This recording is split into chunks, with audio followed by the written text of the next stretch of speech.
All right, now we are live. Thank you everyone for coming to the Student National Medical Association's Sowing Seeds series. My name is Tan and I'm a co-chair of the Alumni Affairs Subcommittee. And tonight we have Doctors Green and Dr. Anani who shall be presenting to us on sowing seeds, starting a family while in medicine.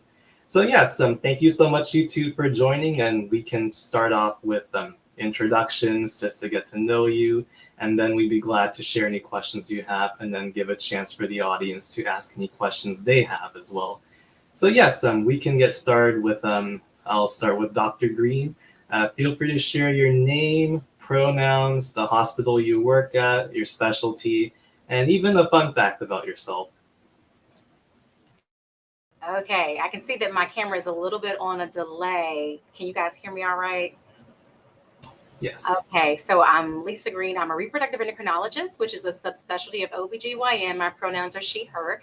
I work for Prisma Health, and a fun fact, I'm not a fun person, but I don't have any facts that are fun about me, man. You have to come back to me on that one. Oh, no worries. Take your time with that. Okay, then yes, we can have Dr. Anani go next. Sure. My name is Uchenna Anani. I go by Uche. My pronouns are she and her as well. I work at Vanderbilt University Medical Center, which is in Nashville, Tennessee, the Children's Hospital. I work in neonatology, so neonatal intensive care unit. And my fun fact is the fun fact I use all the time, but me and my husband, Dr. Levanani, were on House Hunters, I think almost 6 years now ago. And it was fun. It was really a fun experience. So got to be on reality TV. Yes, and thank you for having your husband to join our session last time. He was very helpful in giving great advice, and you can definitely watch the live stream as well. All right, thank you so much for that. Now we'll go into our first question for today. So our first question, I will put it in the banner below. Describe your family and how long you've been married. And yes, whoever would like to go first, you can unmute and share. Gotcha. Well, I'm married. I've been married for going on 15 years this July. So we're celebrating our 15th anniversary. We have 4 children. My oldest is 13, and my youngest is 6. Awesome. And I am also married. We just celebrated our 10th wedding anniversary this past July. And we have 2 children, Joseph and Jacob. They are twins, and they are 3.5 years old. That sounds great. Thank you. I think we actually saw Jacob last session. Just want to shop that fun thing. All right. Thank you for that. So now we go into our next question. So describe the process of navigating the journey of marriage while pursuing your career. For example, what resources did you use? What people did you have? Anything like that to help you navigate that journey. Uchi, I'm going to let you start. Okay. The process of navigating the journey of marriage while pursuing a career.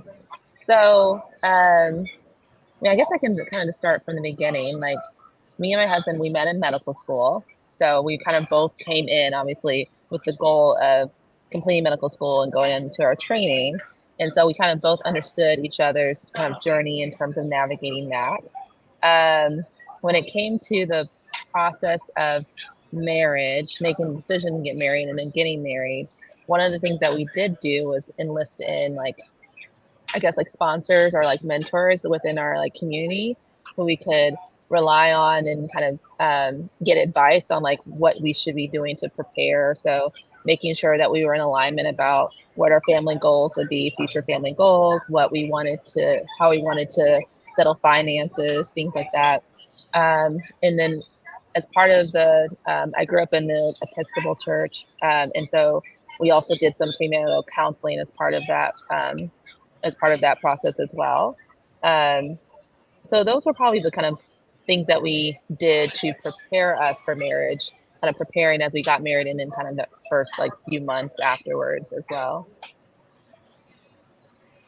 Okay, man, these are some tough or very difficult questions. So the Yeah. process of navigating the journey, I think I'm still navigating that, and it's Mhm. something that is evolving over time and constantly changing. So my family, to give our background, we met while I was a medical student, and we actually met while I was taking a leave of absence from medical school, and so he. Met me in a fun time. And so I didn't have a lot, I wasn't studying for classes. I was getting my master's degree. It was a little bit different. And then I started or finished out my fourth year of medical school. And that's when he really saw, well, wait a minute, you're not as available as I thought. But by then we were married. I'd already locked him in.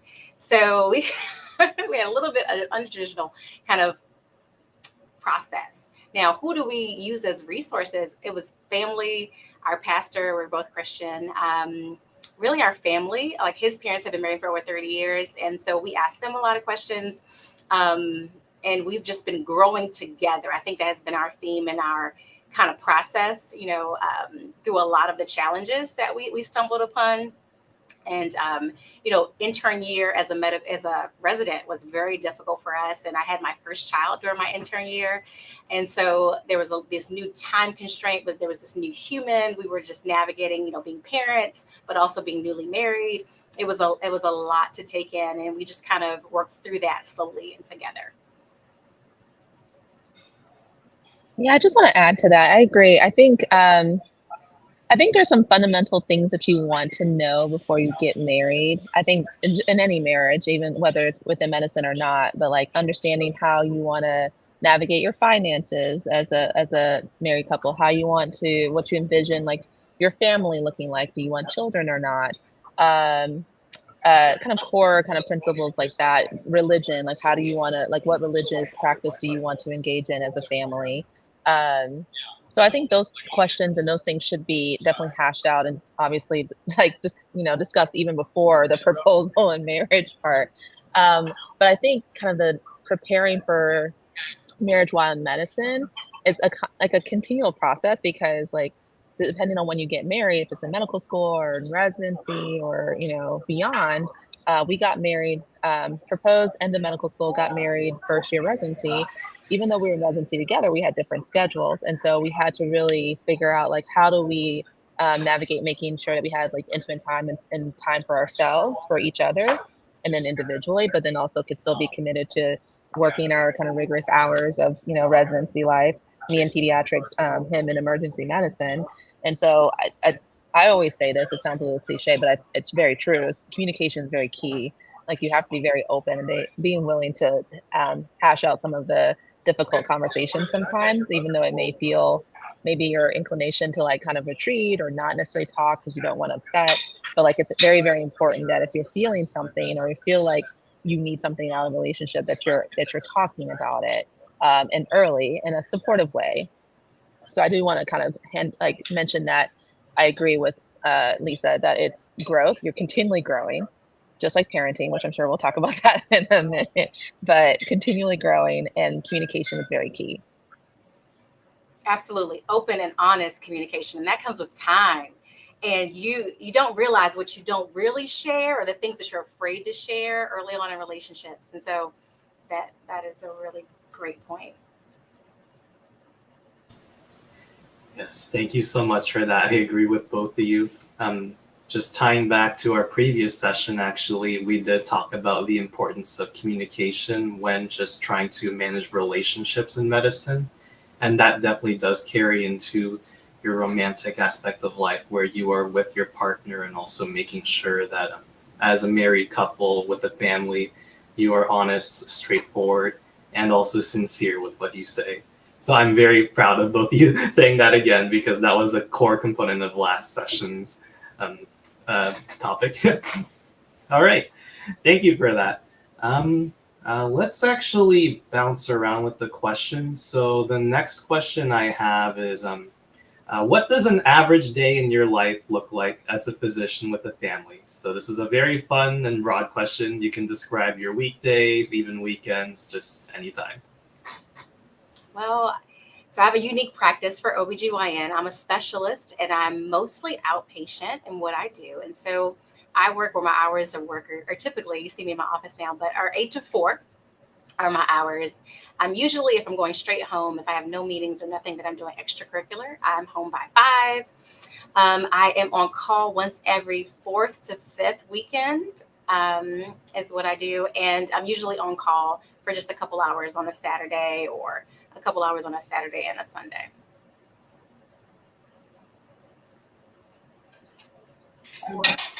So my days are kind of, I won't say sporadic. They're pretty regular, kind of regular hours, very similar. So whether I'm doing kind of academic, teaching or admin time versus clinical time in the NICU, my days usually start anywhere from like 7:30, and end usually around 5. And so if you want to get into the nitty gritty of like our like routine day, it starts off with usually my kids waking up like at god awful early hours, like 5:30 in the morning sometimes, and running into our room and saying, wake up, we want to watch Paw Patrol or whatever that may be. And then trying to, have some self-preservation, like, maybe do a little bit of a workout while they're being occupied, and then trying to hustle them together and get them out the house so we can drop them off at preschool and then go to work. So that's usually kind of some variation of that is usually our morning. And then, like I said, I am an assistant residency program director. So I do work with our residents, I work with our fellows, I do teaching, some research admin. And then when I'm on clinical service, it's rounding in the morning, usually starting at like 8:30. And then our days usually end around 5 after sign out. And we pick up the kids, we have dinner, we go through the same hustle of trying to get them together and get them to bed. And at the end of the day, try to have a little bit of kind of downtime before we kind of sleep and start it all over again. So that's a weekday. Weekends, I've been fortunate. I've had a lot of weekends off. I do call probably about twice a month currently right now, some weekdays, some weekend nights. But when I do have weekends off, when I'm not on service or on call, we try to do something fun. It's nice to be outside of the house, and it's starting to get a little bit warmer, at least down here in the South. So trying to go out to a park if it's a nice day, or go to like a kids museum or puppet show, whatever it may be. But just trying to have quality family time, because it's hard, for us being so busy. It's really important for us to want to have those core memories and those moments together. Well, I should start with my day with my family, huh? This is what the goal of the talk is. So I wake up, I'm a morning person. So I get everyone up. My husband is not a morning person. So, he's a little bit lagging behind typically in the mornings. But we wake up about 5:30, and all my folks get up. They have to be on the bus by 6:30 in the morning. So I get everybody up. We get everything together. My kids are a little bit older, so now they are more independent. So my oldest is 13. I have a 10-year-old, I have an 8-year-old, I have a 6-year-old. So the only person that I'm really getting together in the morning is the 6-year-old. Everyone else is pretty much independent and able to dress themselves. They're able to, go down, brush their teeth, wash their face, do all those things. And they're able to get breakfast by themselves. Sometimes if I have enough time, I might be fixing something that morning. But then I put them all on buses 6:30. I literally get in my car. I drive to work. I get in at around 7. I go through all my inbox messages. I like to do that over coffee. I need time to decompress personally. I don't know about other people.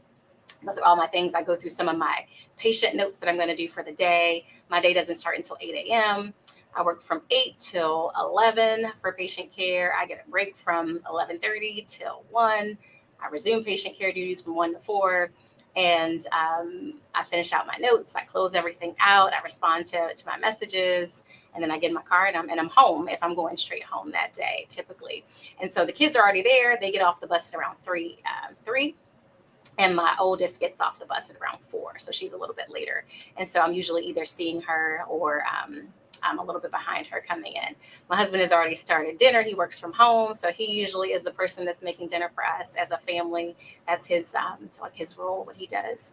And we're hanging out. We're watching movies together, spending time doing homework and projects.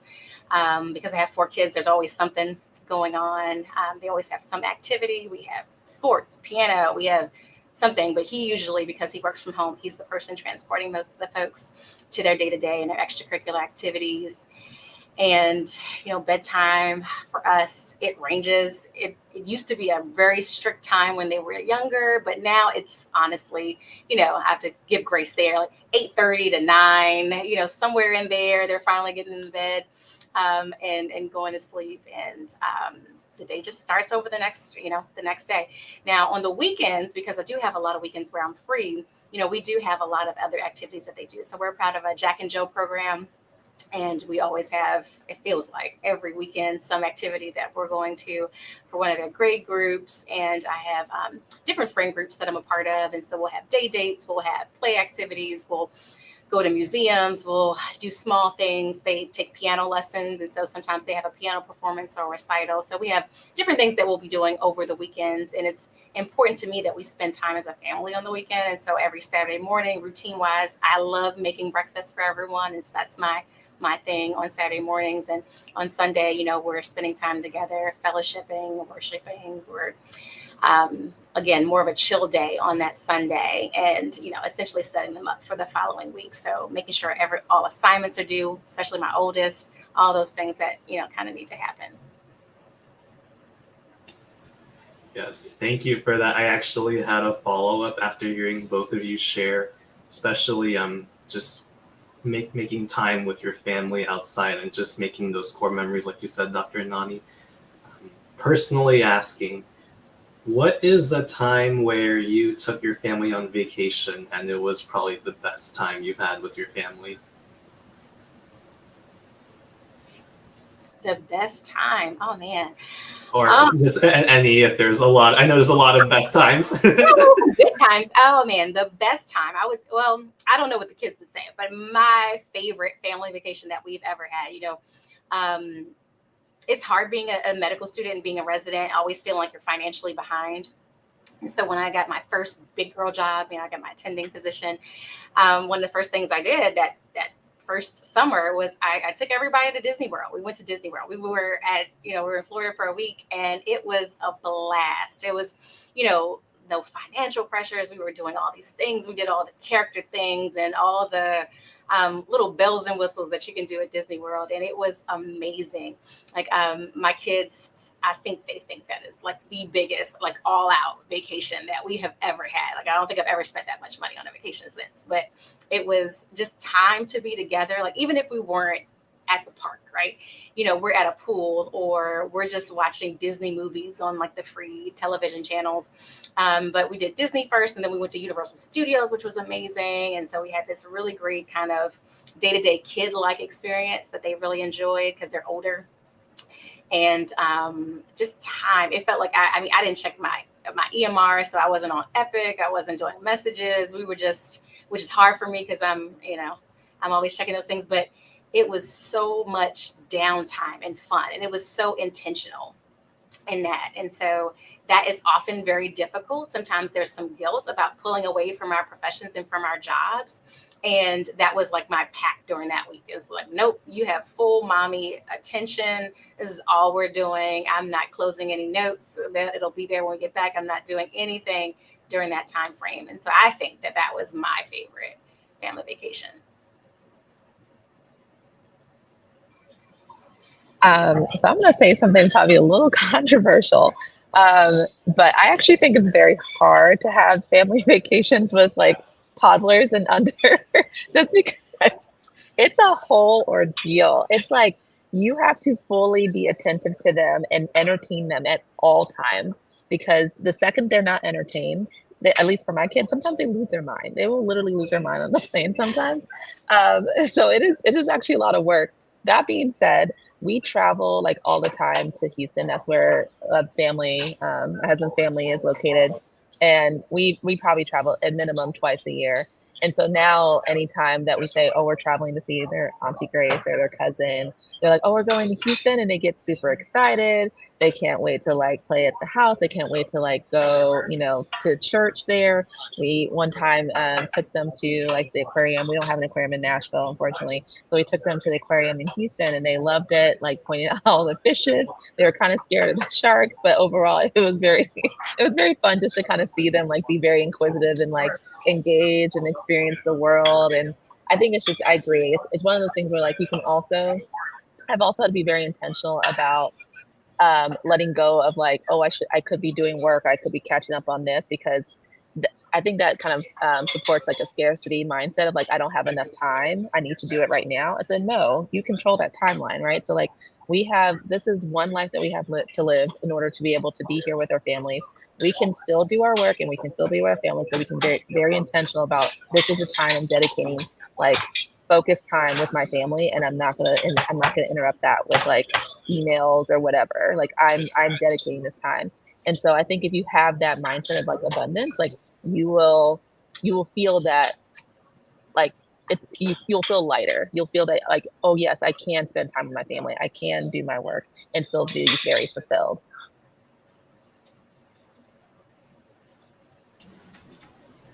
Yes, thank you so much for that, you two. And yes, just getting that fulfillment as well. I'm not there yet, but I can sort of feel that struggle just because spending time with your family is a challenge when you are also needing to work hours, especially when you have the urge to look at EMR, like you said, Dr. Green. Yes. All right. So that actually kind of touches into our next question, which has to do with managing time for yourself. So overscheduling has been known to be a challenge while spending time with family versus with your career. How do you manage time for yourself in that situation? Oh, so okay, I am. That's an evolving thing for a lot of people, and I am now mid-career, so I'm no longer early career. I will say that early on in my career, I did feel a lot of pressures personally that I needed to always be present. I needed to always be doing something. I couldn't say no to any ask that was given to me, and that was very difficult. That was very challenging, and I found it really hard to manage that, and always felt like I was never giving my best to anything. Like I felt like, again, scarcity mindset. I just didn't have enough time in a day. It just wasn't possible to do all these things very well. Now that I'm a little bit older and my children are older, and I've been married longer, I've learned over the course of these years, and we've grown together in a space where we came into our marriage having just traditional views of what a couple would look like and what our roles were. And I will say honestly, that's one of the things that we have completely changed. So, when we were first married, I was doing all the cooking. I was doing, all the cleaning. I was doing all the laundry. I was doing everything that was inside, basically the walls of the house. That was up to me. And he did, the lawn, and then just maintenance of those things. And we had extremely traditional roles. And he was the breadwinner when we first were married, because I was a medical student and then I was a resident, and he had a higher earning when we first were together. And then over time things shifted. I have a job that's is demanding more so, and he's more available because he works from home, and so it just makes sense that he takes on a lot of these roles. It doesn't make sense for us to wait in the house. The kids couldn't wait anymore. They're now older, so they're hungry before I'm home at 5 o'clock or 6 o'clock, and so it made more sense for him to get dinner started and for him to take on that role. And just me being honest and open about some of how I was feeling at times about being burned out and all the struggles on me. When I was finally able to be open and share that, he said, well, I can do the laundry. Why didn't you say something? Like, you keep it to yourself. And so over time, we have, what feels almost non-traditional. My husband is taking kids to all the games. He's taking my daughters to birthday parties, and he's fine with that. Like, he's doing hair. He learned how to do hair, which is amazing. He can do a mean ponytail. My daughter, actually, one of them prefers that he does her hair. So we have grown together. And I said, like, what we thought were, traditional views and what was your job, which is my job. We said, well, what works best for us? And so we let go of a lot of those things, and we have come to an understanding that this is what we want our family to look like. Like, we need to work as a team, and this is how we need to do it to make that happen. Yeah. I absolutely love your answer. For someone who is, I feel I am early in my parenting like journey. I wholeheartedly agree. It is an evolving like journey process. There's a lot of growth. That's what I say. And when anyone ever asks me about how's parenting, what's motherhood like, I said the biggest transformational change I've ever underwent, because it's a lot.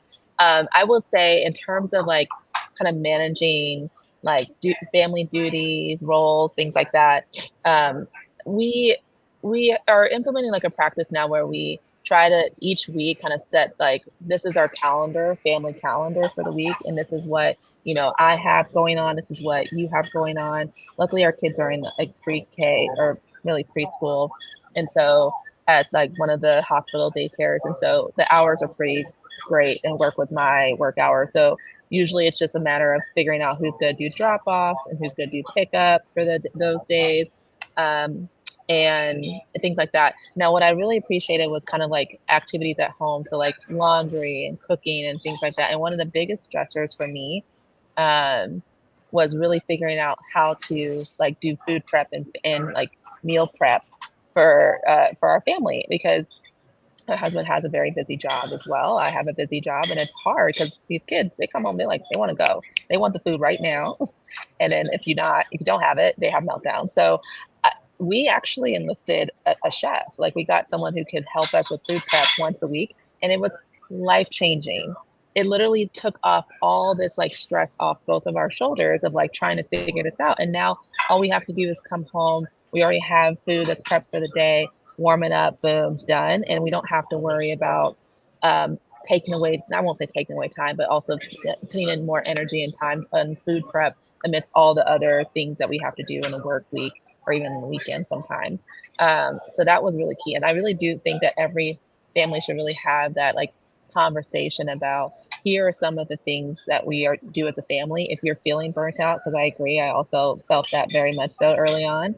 Like, how can we divvy up the duties? How can we make sure that we are both feeling like we are receiving what we need mentally, but also can kind of share those family activities amongst one another? So I think having those conversations, going back to communication, is very key, and being honest and transparent about that in the moment is very key. And yes, I think if you can outsource and that's something that works within your family means, by all means, it's great. It was life changing for us. So Absolutely. And I would outsource as much as possible. Anything that does not require you to do.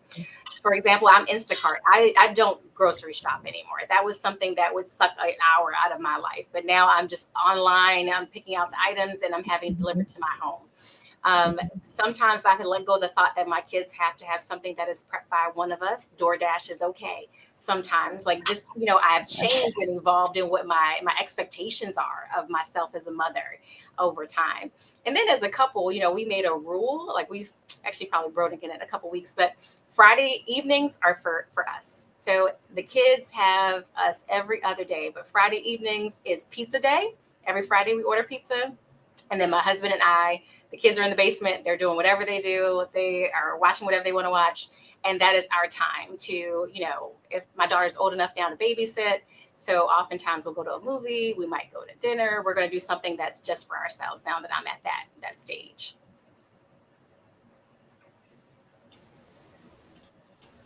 Oh, did you want to add something, Dr. Nani? no, I was just going to say, yes, kudos. I look forward to that moment in our lives.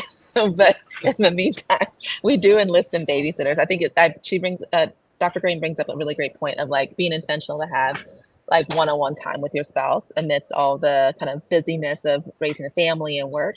And so it took a lot of time for me to kind of get to that point where like I was willing to like let other people help me. I don't know why, but it's that process, that mental process of just dealing with parenting and being a new mom. But enlisting in family, enlisting in babysitters, and building a roster. You need a roster. That's something I learned early on too. You need a roster to help you in terms of like emergencies, backups, whatever, but so that you can have intentional days, in a month that you can dedicate to just having a date night with your spouse.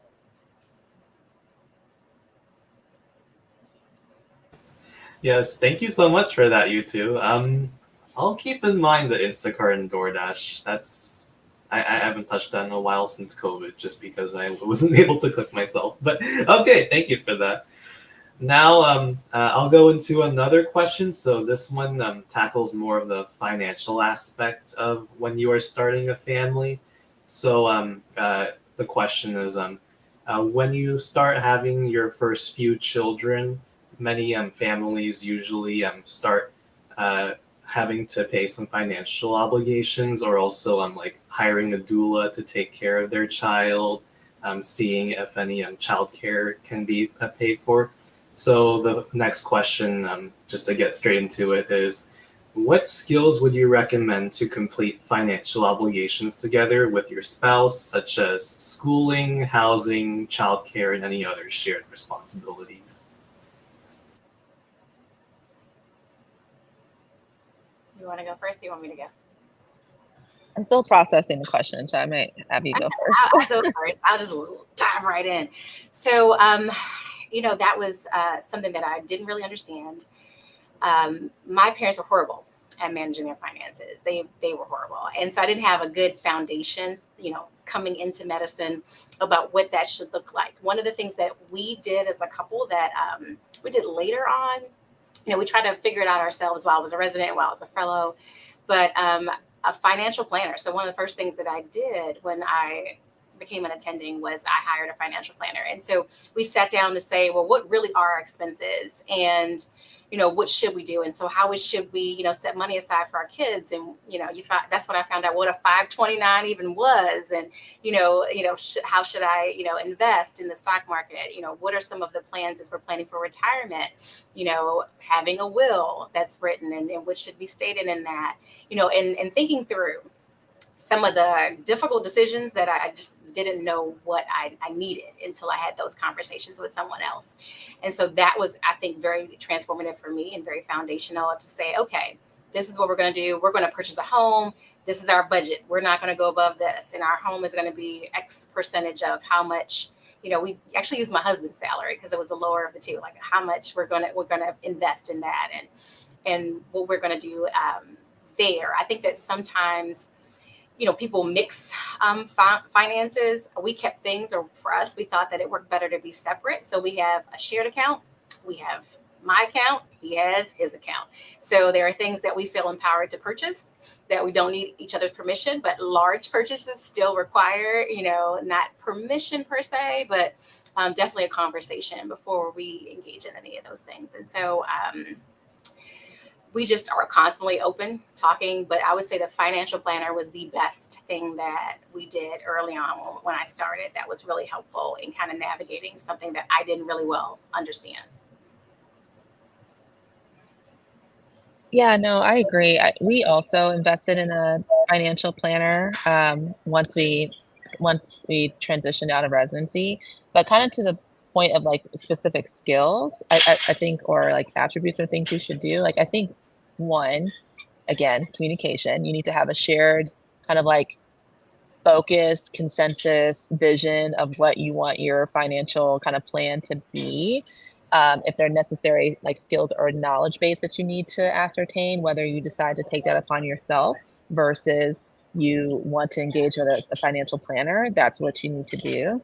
And also adaptability, because things can change, right? So we also started off initially having our own separate accounts and then a shared account. But then we realized, at least for us, it was like we really weren't utilizing our separate accounts. Like we just put everything into the shared account, and we just, like we trusted one another to know that like if we were going to do major purchases, we obviously discussed, we budgeted. So we made sure that's key. That's actually very number one.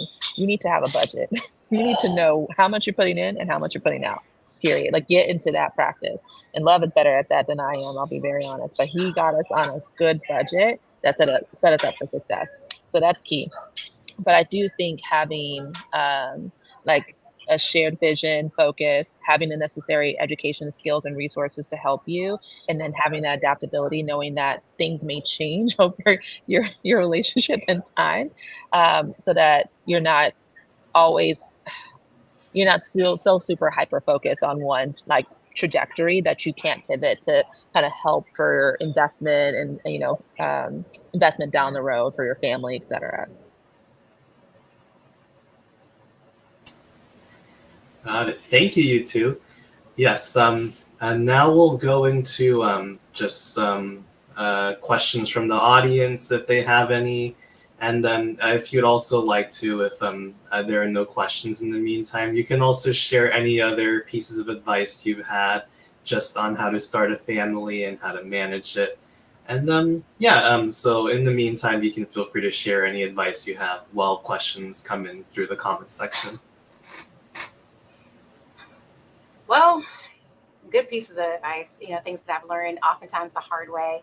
Uche, you touched on this. Dr. Anana, you touched on this. You said, you need to have almost a roster of backups at times. And at least in my training, so I had my very first child in my intern year. I had my second, my chief year in residency. I had my third, my second year of fellowship, and I had my fourth, my third year of fellowship. So I had 4 kids in a very short time span.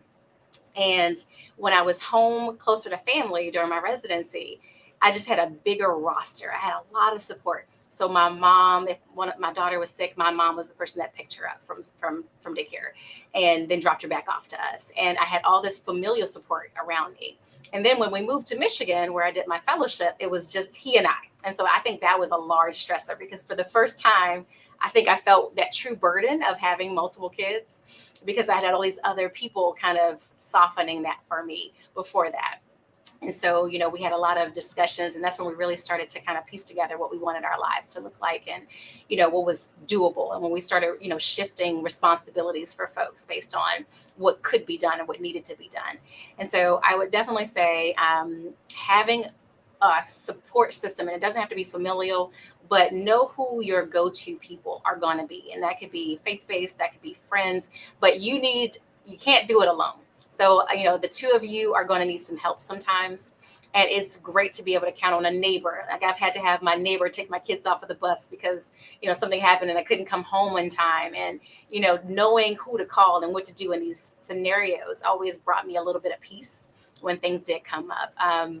I have numerous examples of when I have needed a roster person that I didn't anticipate. When we were in Michigan, I was having my third baby and my labor was progressing slow. And I was like, oh my gosh, I don't have anybody to take the kids to school the next day. And one of my co-fellows, stepped up to do that. Like having people that could, step in and help us out has been amazing and just a big stress reliever, especially when you're in training, when you often feel like you can't not be present and you feel guilt or fear oftentimes in taking off or taking PTO because how that's going to affect the team and the flow and or your rotation or your grade.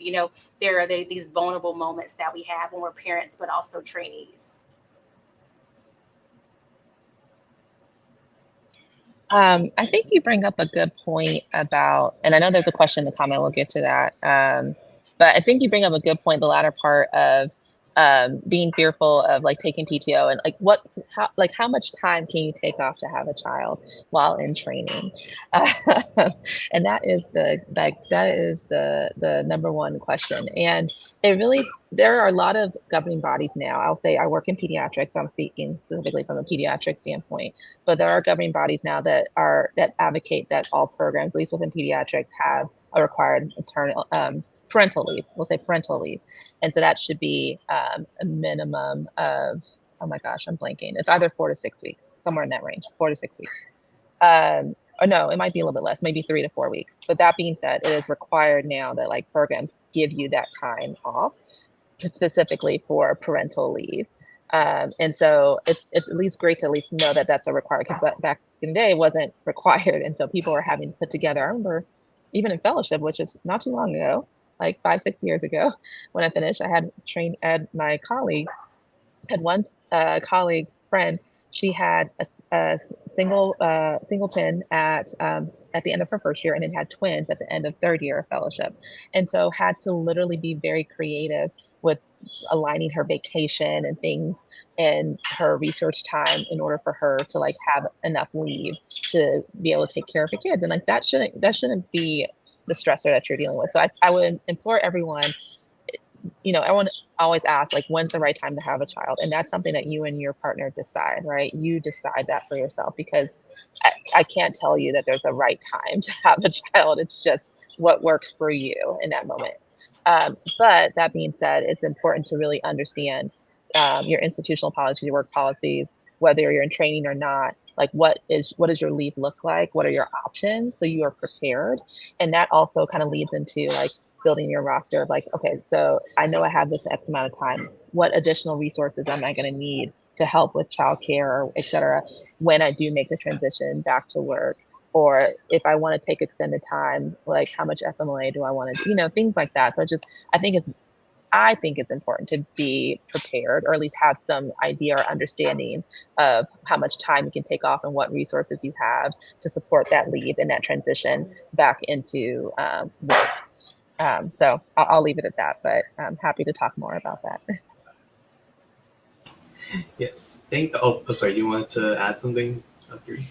Okay. Yes, thank you for that. Now we'll get into the next question. So, yes, seems like in the chat, how necessary is it to be near family? That's a personal decision. I love my family. I'm obsessed with my family. I'm a family person. I have personally a large family. That is something that is a part of me, and one of my, I would say priorities, but one of my values, right? And so I think for me, it was extremely important to be close to family initially. And I wasn't away from my family until I did my fellowship. And so I spent those 3 years, independently from my family. And I'm living in South Carolina, which my family is from Maryland. So both of our families live in the Maryland and Virginia area. And so that, I think it's been a strain. I'm now in a financial place where I can just fly to my family when I need to see them. So we're not going without our family on holidays, but I personally would love to be closer to my family oftentimes. They're always getting together and I'm always feeling like that FOMO, like I'm missing out on something, because I used to be there. But it's always going to be a personal decision. I think family, if your family, you're close and, you guys are close knit, then that is something where that is support. I think the most important thing isn't necessarily being your family, but having a good support system. I could not have done, family or having a family without having a support system. I think that was so important for us because there is a lot of strain in parenting. People don't often share that or talk about that, but there is a lot of strain when you add kids to your relationship.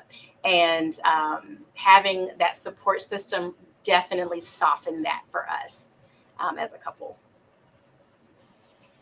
Yeah, I agree. I think one, if it's a core value for you, as Dr. Green mentioned, being near family, because that's an integral part of your support system, then I think that's something that you can prioritize. But I also think that that's a little bit of a privilege too, because in medical field, particularly when it comes to matching into residency and fellowship, and even finding a job, depending on what your goals are for that, it may be that you may not necessarily be in the same location as your family. So but still finding ways to be able to visit and be with your family close by. Luckily, we live in Nashville. My parents live in Alabama, Huntsville, so it's about an hour and a half, 2 hours away. So they're able to drive up and see, and then are able to fly to Houston pretty frequently, short flight to see my husband's family. But I think it's a little bit of, I hate to say the word privilege, but it's not something that I feel like everyone is able to do because life just comes at you. You just don't know where you're going to land up sometimes with your job. And that's okay, but you can still, I think for a lot of families, a lot of people, you're still able to kind of bring them in when necessary, work things out, fly them in, etc. I also do want to kind of say this, not from my own personal experience, but just knowing people I've worked with as well. Not everyone's family is going to be a very integral part of their support system or be as helpful at times. I hate to say that. So know what you need in your support circle system. But hopefully it is your family. Hopefully that is part of it. But yeah. Yeah, no worries about that at all. I know that even with my own family, and I'm assuming with most people in general, when you spend a lot of time with people, you will face some hardships and challenges together, and that's just part of the process, and it's natural. I also did want to share just from my personal experience. I know with a doctor, she also mentioned how sometimes proximity could be somewhat of a privilege or just kind of luck in the way to spend time with her children, because what happened was she actually had a child who went to an elementary school and middle school that was right next to her company or the hospital, and it was just very nice to see her child. But the moment her child went to high school, which was pretty far away from the hospital, it was a completely different experience, and just kind of like adding time to drive there, and also not really see her child like right after school when her child's done. So yeah, I would just say sometimes definitely location or just being close to your family, no matter how it is definitely an important part of maintaining a relationship. Yeah. Now, another question we have is, oh, and it's about relationships again. So, has medicine strengthened your relationships at all? Has it been financially, mentally, maybe confidence or a knowledge base, I think?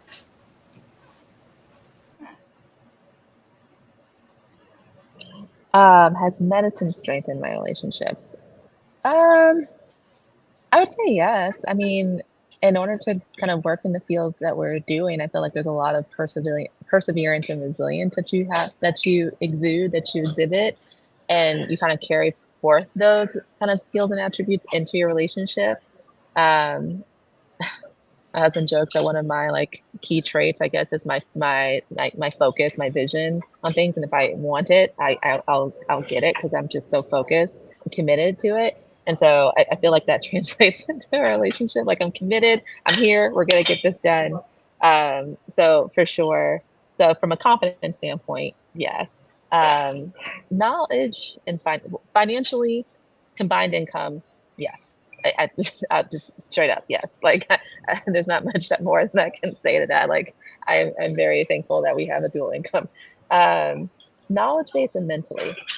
Okay, I think um, I really do think I'll take the kind of mental aspect. I do think that, and this may not be unique to medicine. I think medicine being like a very high stakes career at times, and then also navigating a family brings with it some challenges, right? We've kind of talked about this already in this forum, like just the idea of like you have to be very committed and intentional about the time that you dedicate with your family versus the time you dedicate to the patients you care for, et cetera. And so it does come with some challenges. And to be honest, I think both mentioned it. We both faced burnout from navigating those roles.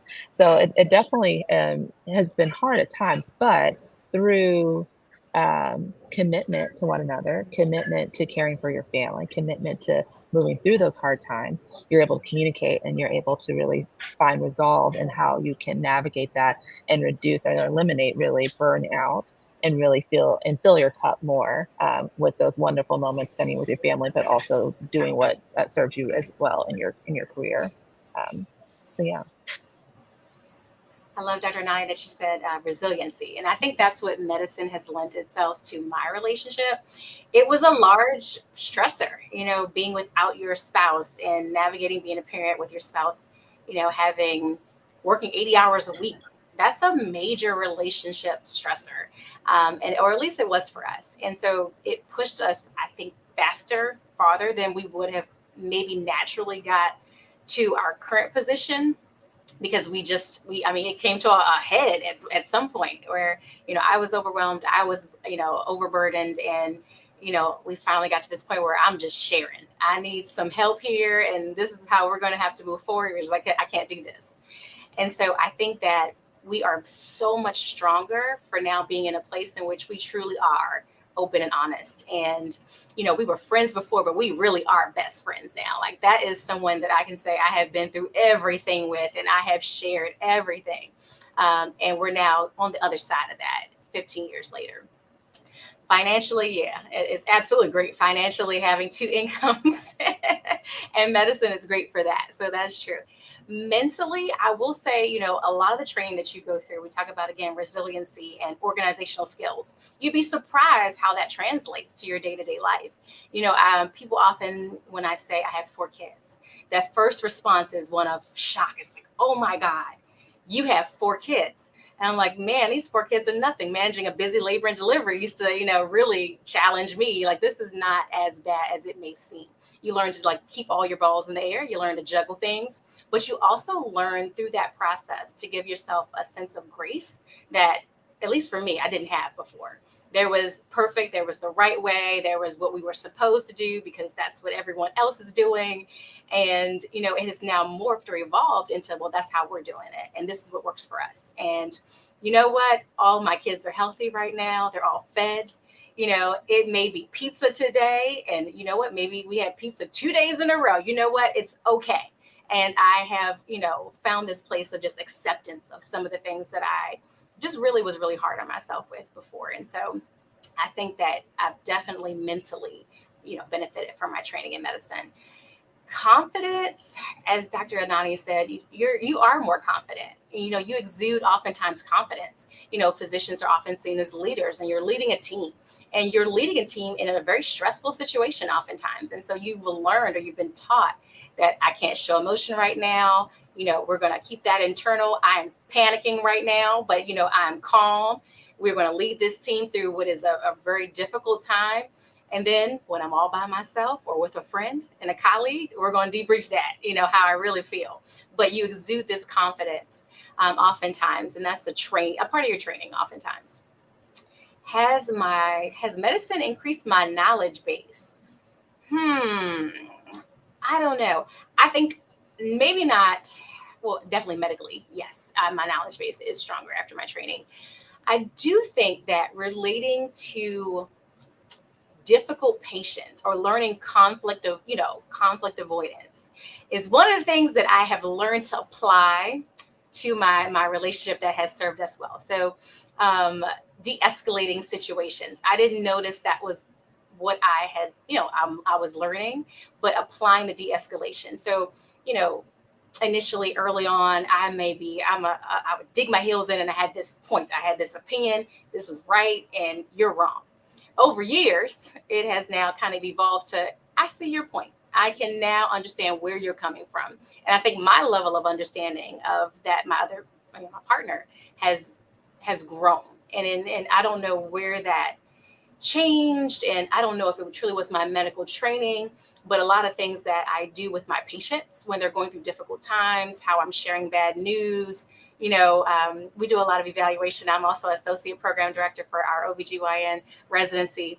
And so how I deliver feedback, I may not call it feedback, but I'm giving feedback in this minute. I have applied some of those, again, translated that to how I show up in my relationship. Yes, I wholeheartedly want to second that. And the grace aspect for yourself, but extending that to patients. I will say, I don't necessarily want to say that I'm a better doctor because I became, not after I became a mom, but I now have a kind of a new relatability to the patients and really the parents that we care for in the NICU. And so when it comes to struggles with breastfeeding, when it comes to navigating having additional childcare duties, whatever that may be, just being able to offer some grace to them because they're dealing with a lot of stress, having a child in a NICU, obviously. It is okay if you need to remove yourself. It is okay if you need to take care of you and have me time. It is okay if this is not working out right now. Let us help you. Let us support you. Take a step back. Do whatever you need to do. But I wholeheartedly agree. Just learning to extend grace to the families and the patients that we care for has been a new skill that I've adapted. Yes, thank you for sharing these skills, you two. I actually had one question, and then and if anyone else has any more questions, we can probably do that and then wrap up the session. Yes, so after sharing all of your thoughts, experiences, and advice from starting a family, now that you have a family and are working in medicine, what are some goals that you have that you would like to accomplish? It can be way far on when you're halfway done with life. It can be any time. Just what are your goals?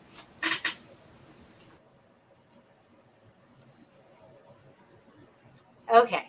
So my goals, I don't know. I feel oftentimes that I have these different hats that I wear, and I keep them separate. So I have my personal goals, I have family goals, I have professional goals, and they're all different. And they have different timelines. And so I set my 1 year, 5 year, 10 year, your vision board. I have that kind of thing for most of those areas and aspects. I think personally, my husband and I, one of our goals is, we did that Disney trip and he's like, we need to get back to something like that. We haven't had a vacation where you just turned off in a long time.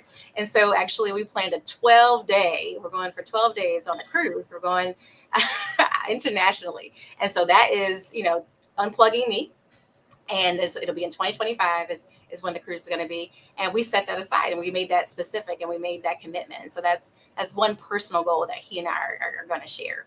We have our personal commitments to our date nights and movie nights, and we're still trying to find a movie. We binge watch series together. Like we haven't found one, so we haven't been able to do that, but we did Walking Dead. We've done Game of Thrones, but now we're kind of birthed. We don't have that right now. So we're looking for something that we can binge watch together because we enjoy watching, binging TV. We're lazy together, but it's something that we share. For professional growth, that changes. I'm going from assistant to hopefully associate professor in the coming years. And, I hope to continue to work on, my mentorship, my teaching, the things that I'm doing, in what is deemed an extracurricular space, but things with SNMA, I'm wanting to glean more into that than I've done in prior years. And then there's like the kid, the mom hat, right? And so right now I have a teenager, which is a lot of fun, guys, and just all of the things. And because I'm an OBGYN and, I work with adolescents, it's interesting to see me apply some of the things that I suggest to my patients when they're working with their young daughters, and being open and phrasing and terminology, like working through that with my daughters has been amazing. But trying to navigate high school and then college for her, right? So we're always looking at, well, where are we? Are we on goal? Are we going to be able to have the money saved up so that she doesn't graduate from college with the debt that I did? That was a big stressor for me, is graduating with a lot of debt. And so I'm committed to making sure that my kids all graduate, at least from college. I don't know about grad school, but college. And that having been something that we cover as parents. And so, that's a big goal for us. And also, I want her to be able to go to the school that she wants to go to. And so, what does that look like?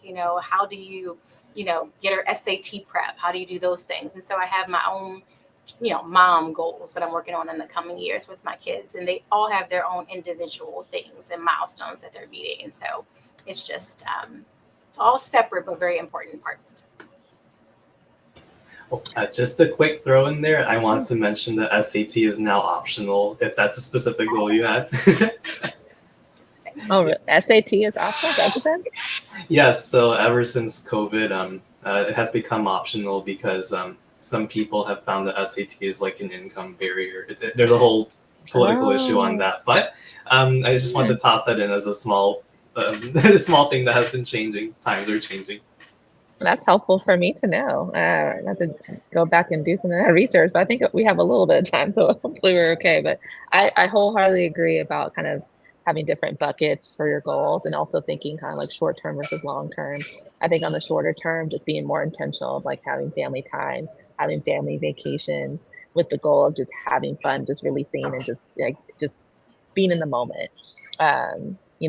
Like we will not have these moments again. They grow up and they grow fast. They say the nights are long, but the days are short. And it's true. They grow up fast. So like just really cherishing that. So like having family vacations or going to Disney World. April, I'm a little terrified, but we're excited at the same time. So like things like that, short term, kind of longer term, we agree. Like we both started college funds for our kids. And so with the goal that we minimize debt as much as possible so that they don't have to worry about that or carry forth that, building generational wealth for our family, for our kids and their kids' kids. And then kind of spiritually for me, like that they're God-fearing, that they serve God, that they are kind, compassionate, justice-seeking individuals that have health insurance. Please have health insurance. But yes, it's key. There's so many young adults that don't have consistent health insurance, and it can lead to, I think, challenges down the road, obviously. But anyways, a little joke there, but some seriousness as well. But at any rate, yes, I wholeheartedly agree with what I said, and also second Dr. Green. Thank you so much again. All right, we now have less than a minute left. any last remarks you'd like to share? Maybe like a sentence or so? Anything? Well, I want to leave on a positive note. While it has been challenging, it is, one of the biggest, again, one of my core values. It has been one of my biggest joys and one of my largest moments of pride. I am most proud of the relationship that I've built with my husband. I am most proud of the way that I have raised my kids. And I don't regret any of it. I don't regret the sleepless nights. I don't regret the fear, the time invested. There's nothing about that process that I would change. So I am extremely blessed to be in this position that I'm in. I'm extremely privileged and grateful to have the family that I have. And if you're wondering, again, Dr. Anani had mentioned this, about timing. There's never a right time. And I get often asked that, when should I do it? How should I plan it? I don't think you can plan it. I don't think there's a perfect time at all. You kind of just lead into it. You often, I thought medical school was challenging and then I did it. I thought residency was challenging and then I did it. So parenting is challenging, but you're going to do it, right? You will get through it. You're going to get, over that hump. And I don't regret a minute of it. I concur. Like even now, like I was away for them for a couple of days, and I remember the second I like drove away in the car heading to the airport, I was like, I'm gonna miss my babies. I'm gonna miss my family. Like it brings me so much joy. Like I said, there are challenges, and there's challenges with a lot of things in life, but surely with parenting. But I feel like that fills my cup. Being a mom, being a parent, being a wife, it fills my cup. It brings me joy, and that I would never change for the world. I would never. And so I'm very thankful to God. I'm happy to, and I also agree with Dr. Green, like there's never a right time. We ourselves had a lot of challenges starting a family in the beginning. And so when it finally happened and worked out for us, we were so thankful and we embraced it, all the challenges and all the wonderful moments every single day. I love it. I would never change it for the world. It is me. It embodies me. I may not be speaking on the entire SNMA group, but I can definitely say I know that we as a student organization support both of you and your families. So thank you so much for everything, and we are very glad that you shared this, and we're here to just give us all of this advice and be present. And we hope that you also have a great time with your family. Oh, and yes, make sure you catch that flight, Dr. Hernani. Will do. Thank you. Yes, thank you. Yes. All right. It is now 9 p.m. Thank you so much, everyone, for joining. If you have any questions, feel free to just share with us outside the session. This is also officially our last Sowing Seeds panel. We have gone through mentorship and networking, learning about identity and how to persevere through that in medicine, relationships, balancing time, and also managing a family. So thank you so much, everyone, for coming, and we hope you have a good night. And thank you as well, Doctors Rena and Nani. Oh, you're muted, but you said thank you. Yeah, bye.